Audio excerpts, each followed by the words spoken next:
Hey guys, so after my post yesterday where I modeled the sappy lip stain, I had this request from a friend to show her the sleek lip stain. So I've done my face and I just thought, okay, I'll do this not live, but I'll record it because with the lip stains you can intensify the color. So yesterday what I was wearing was supposed to be like a pink shade, but because I used like 4 or 5 coats, it looked pink. It looks red. Oh my god, what am I doing? I am not re-recording this. I'm posting it as it is. So this stain is called Sleek. It's supposed to be like a dark purple, reddish brown. I need to have some lunch.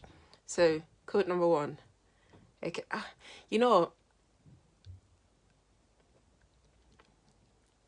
so that's one coat on my lower lip, and another coat on my top lip. I'm just kind of trying to get to the edges there. So that's quite a rich color, isn't it? And I know my friend, she will love this. My lower lip is lighter than my top lip, so that's what I tend to get. If I want it to be uniform, then I'll need to go over my lower lip again. To be honest, I'm not bothered, but this is like just for demonstration. So you can darken that.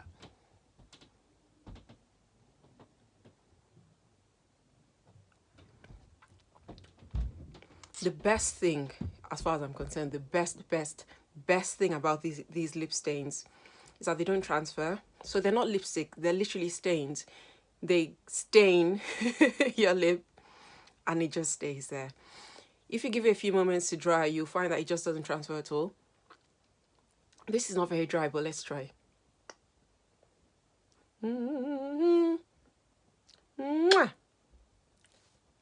How wonderful is that? They're currently discounted. Inbox me. Bye.